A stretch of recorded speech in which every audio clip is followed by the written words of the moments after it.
certain issues together with people who are concerned, especially athletes, and we have representatives here who will explain the podium then.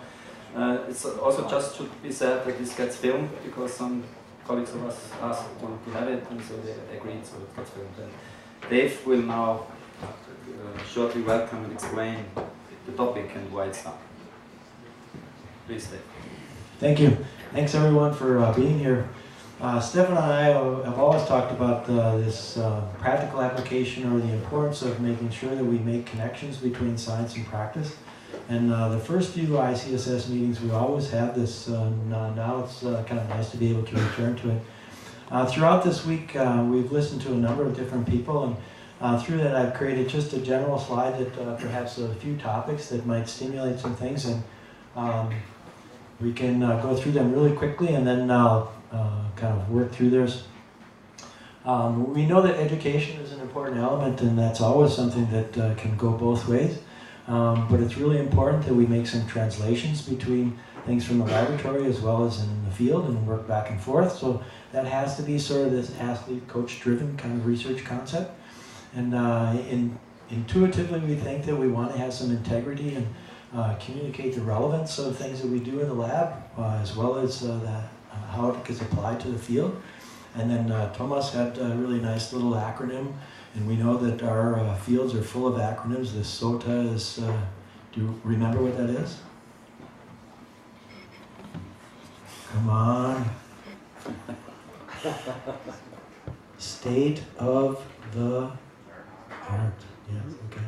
So we're not so used to ACL and those kind of things are really easy, but SOTA, that was a new one for me too, so I like that, Thomas, thanks.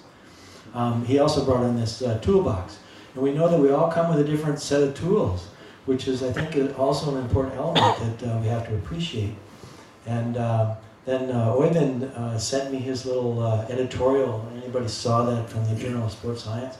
And he made a little comment in there about research can be independent, but it has to complement the things that we do in the field and in the applied side of things. So I think that's also very important from the science side to look at, but also from the practitioner side.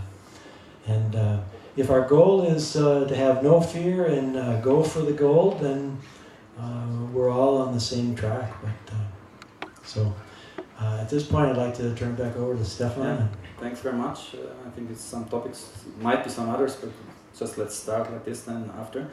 Of course, I welcome nicely the podium here, and we have some interesting people sitting here from different functions in that kind of difficult issue here. It's not so easy to organize all that, so I start with our athlete.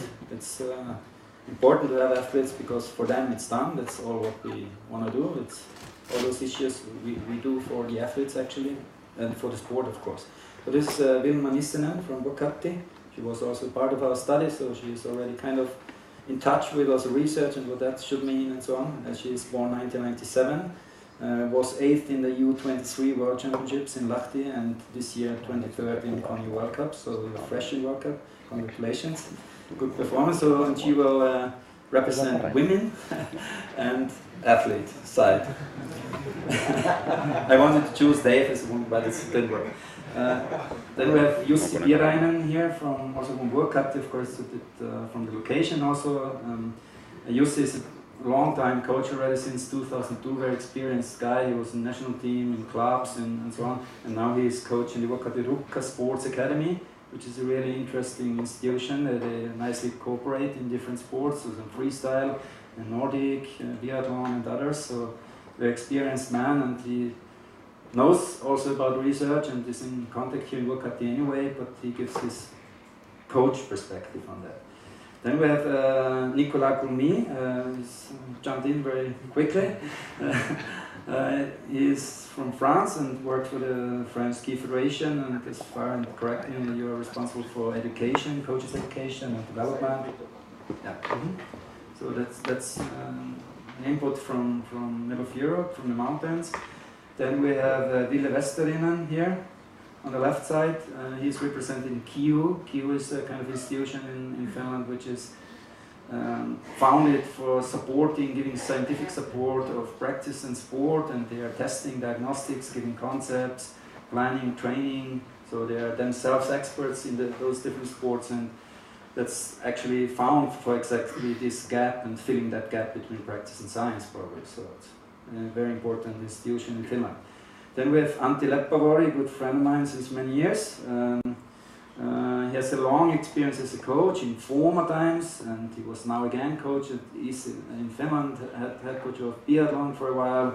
Now you're with Chinese athletes on the way, so back in coaching. But Antti also has been a researcher, he published several things. He was of the snowballers here, so in different functions, very experienced person from that point of view, and give some reflections from that side. And last but not least, we have Ron Kipp. Most of us know him from USA, and he is responsible in Squaw Valley ski team, and was also with the Federation for youth development, coaching, education, different functions like that. So welcome and thank you for being ready to discuss with us or between each other, because it's all for us together. So, okay, that's the podium. So the slide was explained, and we will do a little bit like that, orienting on those topics, and maybe Dave, you can start then. That we first ask you a little bit around, across some different people here, that everybody can say his perspective. The second round is then the audience invited to. Yeah, I think if any of you would like to start, rather than just listening to me, because I get repetitive. So feel free to grab that microphone and pick any particular topic, or if you have a particular item that you would like to address, then feel free. So who would like to start? Don't be shy.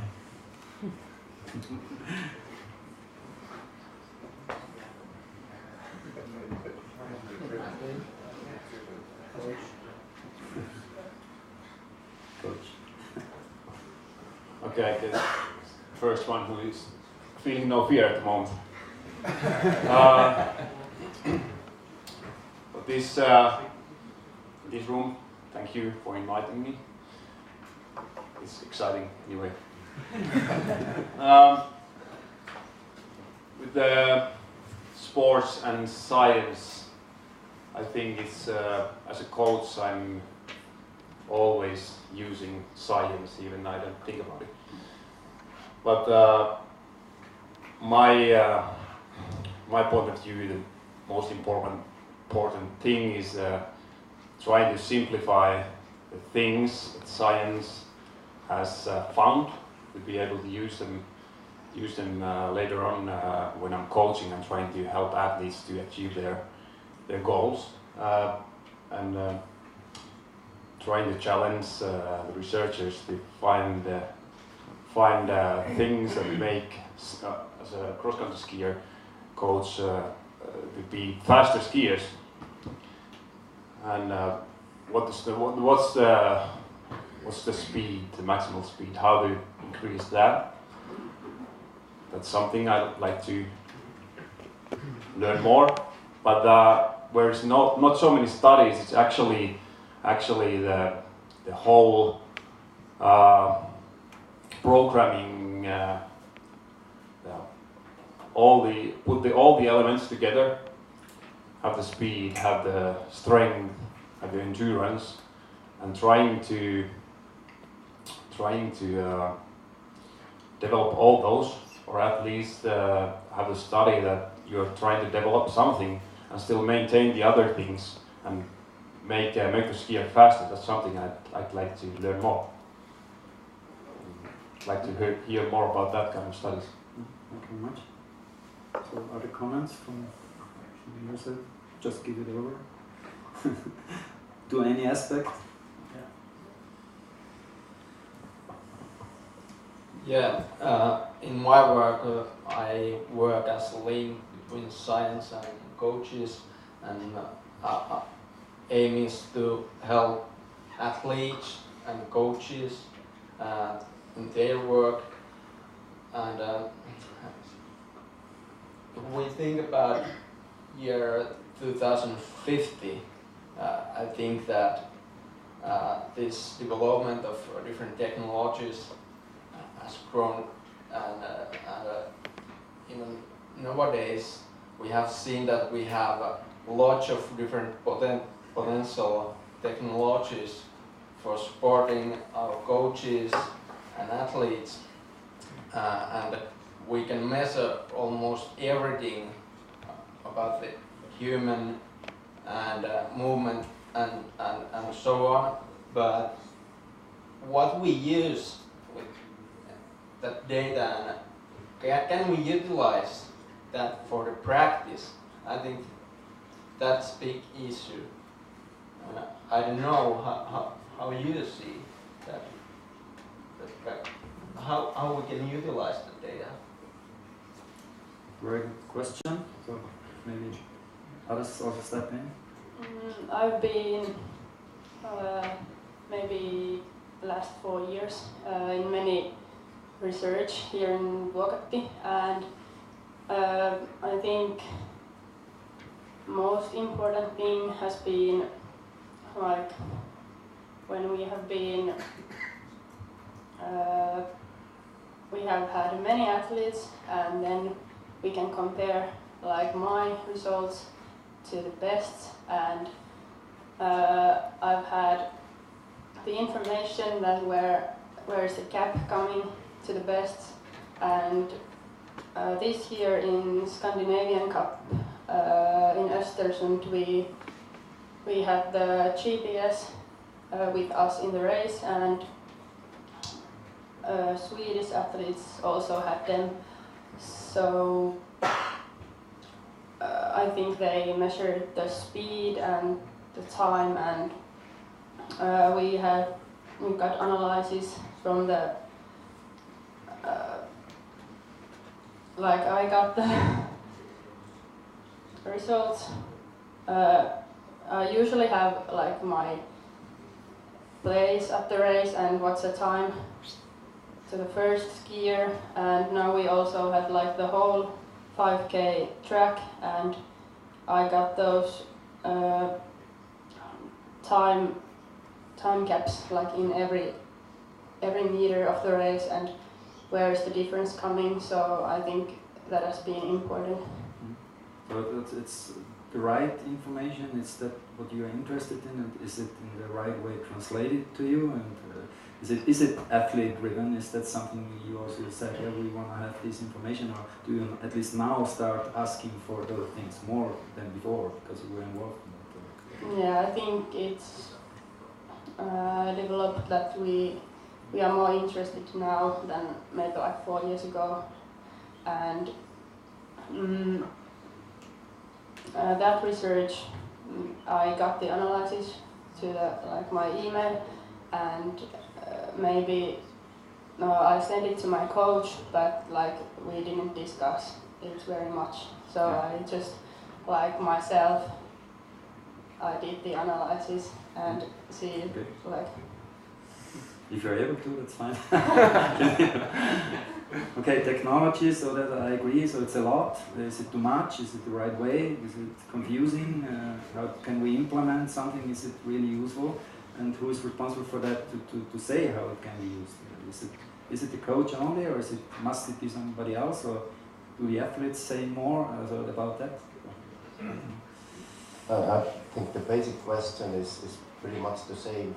It doesn't matter of the time in 80s, in 90s, and now you have a problem or you have a question, and as a coach you need to answer fast and very, very likely the right answer.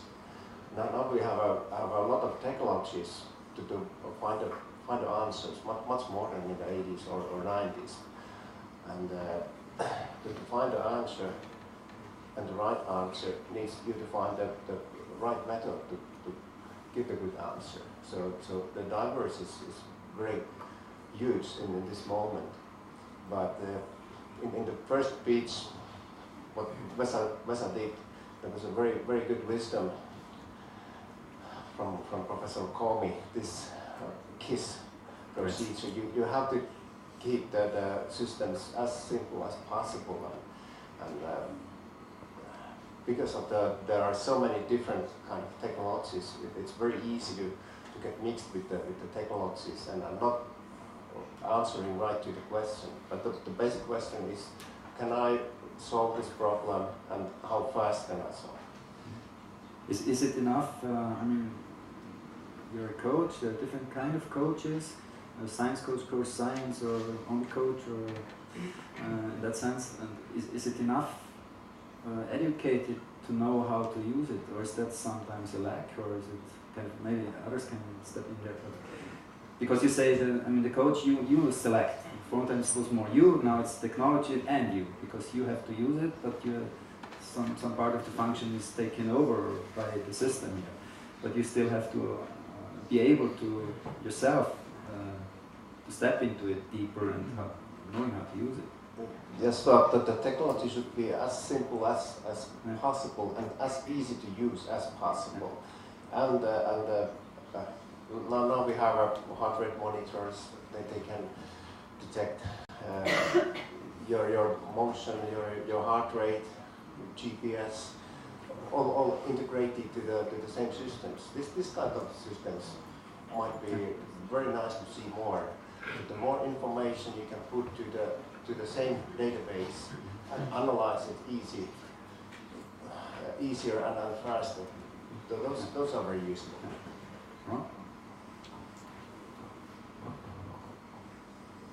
Where to go on this one? I was just thinking of a story. One of the things that I think we have now, and we actually have seen it at this Congress, is that we can collect a plethora of information. There are so many things that it can be mind-boggling. And it reminds me of a thing that's a little bit famous in the USA. It's called the Cargo Cult Science. It's by Richard Feynman, the physicist. And if you Google it sometimes, it's a worthwhile read. Basically, he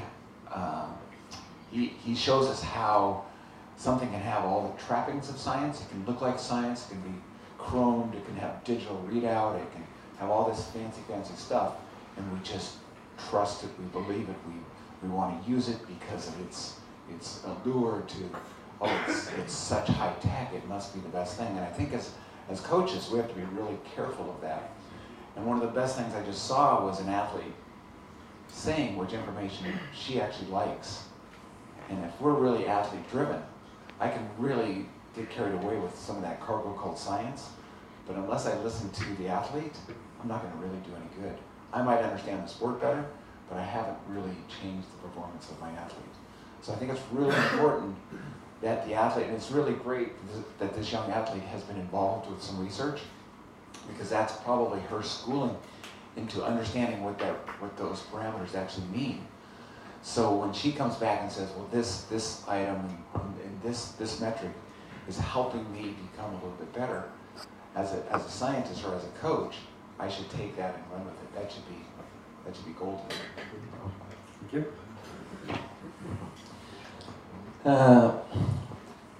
What I can say is, I read translation. I think it's a double translation between scientists and coaches, but after between coaches and athletes.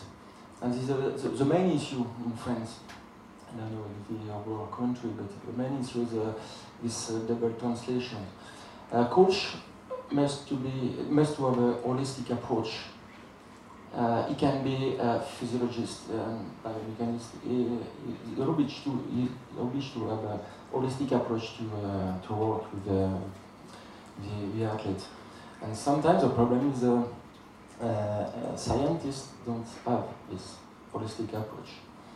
And there are a lot of data, a lot of studies, but coaches are not able to use it because it's very complex. But the complexity of the athlete is another complexity. And we have to translate both of these complexities. And it's a goal for education to accept, to understand what the data means, where it's come from. So I'm worried of technology because sometimes we can have a very nice graphic, very nice data, but yeah, we need a profile, We need professional with a profile who understands the feeling of the athletes. Personally, I've been an athletes coach and my PhD, but even it's very difficult to discuss with all my coaches, and so we have a step to.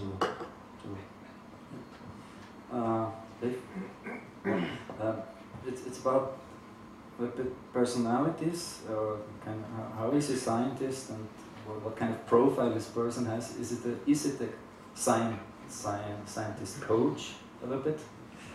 And other ways, a coach a little bit the scientist. Actually, a coach, if he collects a lot of data, is kind of scientist if he deals with the data, right?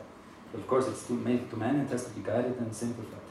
But that's some questions maybe to Wilma or to you guys in general.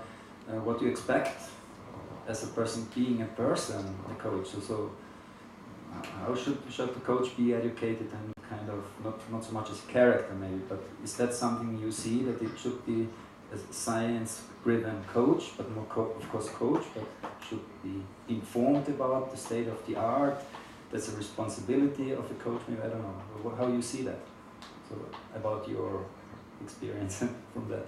I think I have had coaches, quite many, and in different groups, but now my personal coach, he's been testing here, I don't know, maybe over 10 years, 20 years. So I think he knows quite a lot about these things, and in the junior groups, I think I've also had coaches with like the science, but yeah, maybe it should be more, but I think the most important thing is to like when we get the information, to like analyze it with the athlete, because that's like, I think I get the test results, but then I usually like see them and we take a look at them, but it's not like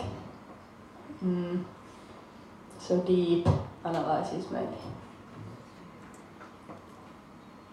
You see, maybe so personality. How, I mean, you are you, but you have a certain character. But we all together, then do we agree on something? It's coach scientist, scientist coach. So should be scientists also be close to the sport and have been an athlete and a coach in parallel, but more scientists nowadays, and should be like that, or is it? Would that help about the problem that it's sometimes kind of not going together?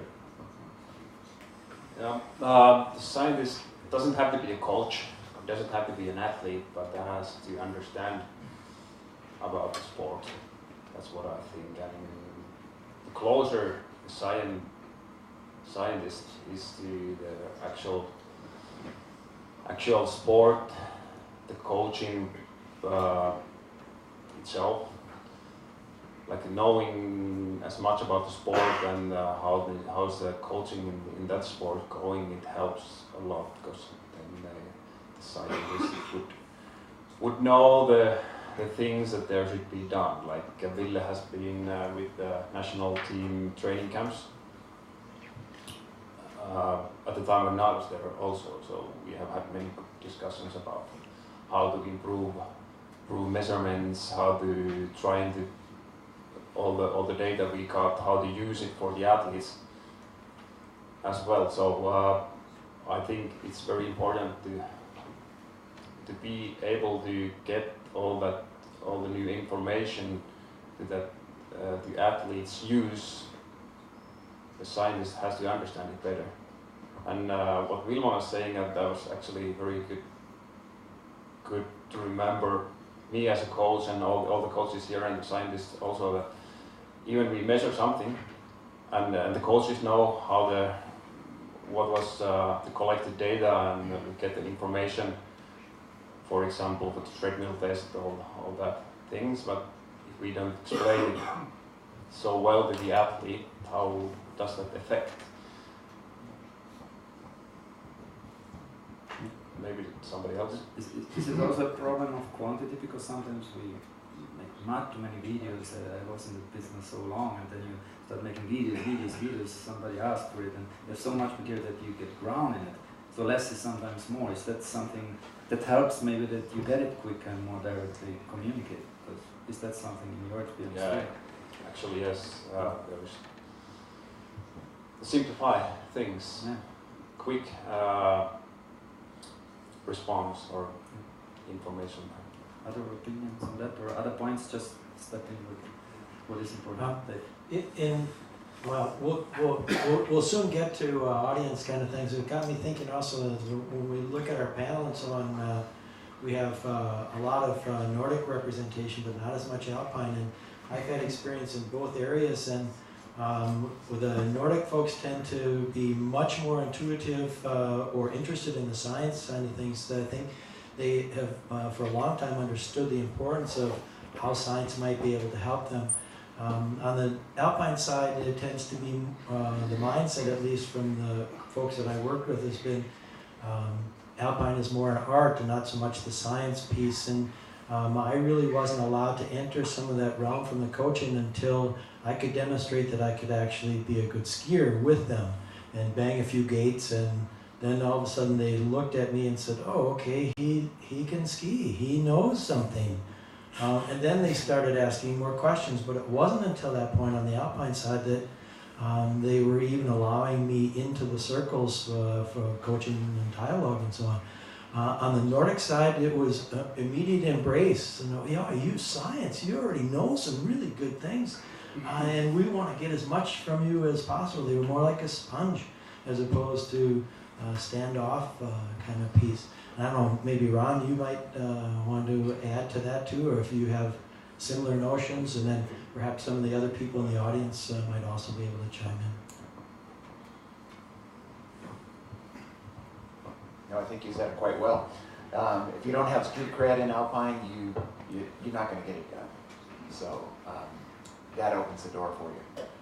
For one thing, we live in an environment that you have to be able to get to places. So you have to be able to not just have street cred, but you have to be able to carry a heavy pack, ski without your poles, have a bundle of gates over you, and keep up with the athletes when you get there. So you have to keep your skills over sharp too.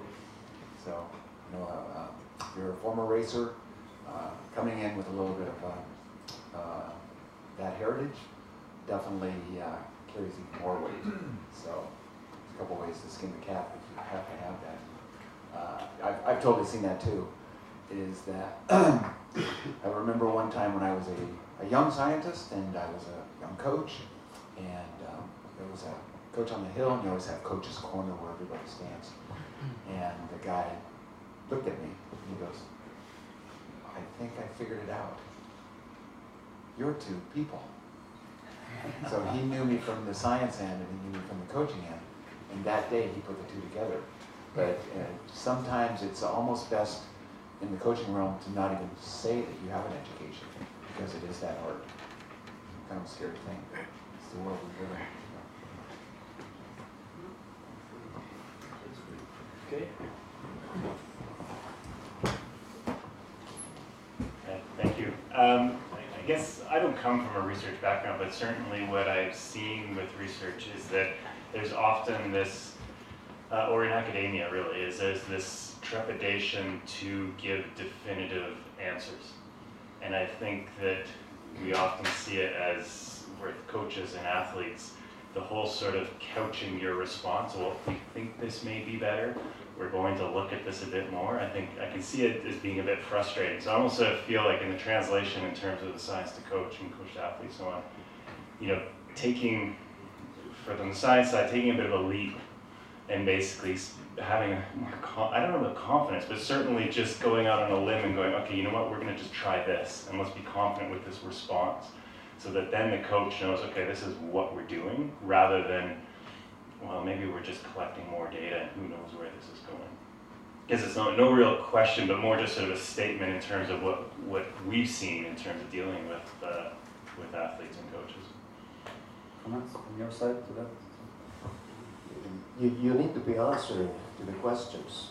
Is this technique better than this part of the track? than the other ones. So you need to be able to answer the questions and as fast as possible and as simply as possible and as practical way as possible. Some other comments to this point? Jörg, with a question? I just want to also comment on the last two statements. Basically, I think if we're talking about bridging science and practice, I don't think that it's so much about providing the technology from the science side and going for a good communication. We often forget about the exact point you mentioned, that we need to provide the answers. But what I've seen so far, like working 10 years in coaches education or research application in Swiss Ski Federation, that we normally use technology to prove certain opinions and not for providing evidence. And that's a bit the challenge we're really facing it, because sports practice is fast moving, we need to have the answers fast, but just picking out a particular cycle or a particular turn, it's like if you're looking at the video and just thinking, look there, you have that fault, make that better, but maybe in all other areas it's different. So I think, and this is a bit a call on the science world, I think together with the technology you also have to provide kind of the methodological framework to answer these questions. So give a bit more of a guidance on that, and that's why I'm convinced that it only goes with people bridging really at this interface between, so it's not only a talk about between scientists and coaches, it must be somehow somebody between kind of leading this discussion. Thank you. There's Temo and Christina and then Temo and then you again. Yeah, so I guess back to the main thing, if this is about for athletes, that's why we work in the sport. And I think that the only thing every athlete actually cares is, does it make me faster? Does it make me a better athlete? That's probably their main question. And if you say, yes, this can help you, they're gonna be interested. And so if you're able to like do the tests and research and then have it so it's simplified and that you can give the feedback that like, this is something you can work on, or we need to know more about this yet, let's like test this again. And if the athletes actually somewhat understand what's going on, then I think they value it and they want to participate. So maybe the whole is like, whose job is it to simplify it so that they see the importance? Because if the athletes know it's important, then there's no problem doing research. You have the subjects. So is it the coach or is it the researcher that should help clarify this? Any opinion on that issue, the podium? I think that's a really, really good point. I think as a coach, you have to come in, and when you talk to the athlete, you have to have confidence in what you're doing. If you go up to the athlete and go, well, you know, this might work. It could possibly, maybe, sort of help you become better. But if you come in and go, I think I know something that's going to work for you. I've seen some, I know some background on it. I was, involved with some research. We did some stuff, and then we got good results. And you come in with confidence. When an athlete then embraces that, whatever it is, that technique or a strategy, they're going to buy into it. Unless the athlete buys into whatever you're trying to do with them, it's not going to go anywhere. So I think that's a really good point. That you have to have that confidence to relay to the athlete, and they have to believe you.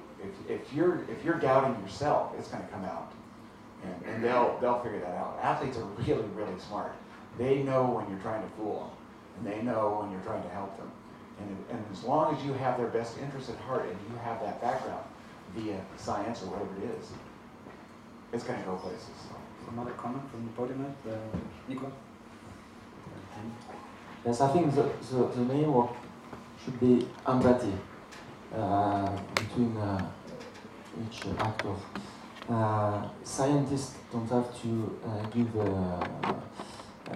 a content, a training content, but you have to explain, to give principles, and it's the role of the coach to to make a translation in content. So, okay. Yeah, thank you. Teemu? Yes, I open it up a little bit maybe, but if I think what is today and if I coach my wife with cycling and it is so that it takes me 15 seconds to make training and then she opens it up at home and uses ergometer and she has the wattage ready there and everything is ready. She just pedals and then when the training is over I get the data and I can plan the new training. And okay, it's good for me, I don't need to call, I just see the data. But my question is in the future when we have all the technology that we will have all the data, maybe also the power from skiing and some technical data, that if we think about 2050, can we skip the coach, that there is only athlete and scientist? Very good point. Some short comments though, then we have to go on because people must go down at 12, but some short comments please.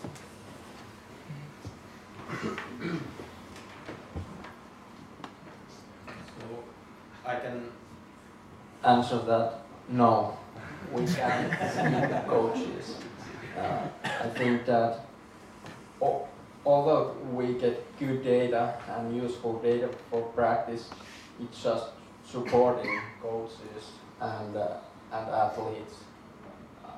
Yeah, I suggest that. Yeah, we're still human beings, I think, and we need each other. That's why I think there has to be some sort of discussion between people, or somebody has to be close. helps you anyway. So I don't think it's not working like that. Only with computer. Yeah, but in cycling it's already there. Like there is a lot of distance coaching and there is like wins in the races that the coach and the athlete haven't even seen before. Like it is only by computer, via computer or maybe some phone calls, but they haven't seen before the first wins in the races in cycling. Yeah, if it's only programming, I think it can work. You have to you have some sort of Skype discussions you can have. You don't have to be there, but I think still the people need the other people at least for some sort of not only discussion but to be close to each other. Some sort of psychological also communication. So interesting thoughts. Bill, my last words, very short. We close the session. Yeah, I think I like my coaches, and it's important that if I'm tired or have like mentally something going on, then I'm just for my phone and should I go training? And it says like, yeah, no problem. Then I know my coach would say, you can take easier or do something different. So I think I appreciate it that I have also the friendly relationship with my coaches, and it's also mentally important. Nice ending of the discussion, and we both thank everybody very much. I think it's important. It's not ended the discussion anyway, but we go on with that. Thank you very much for participating and asking good questions. Thank you very much.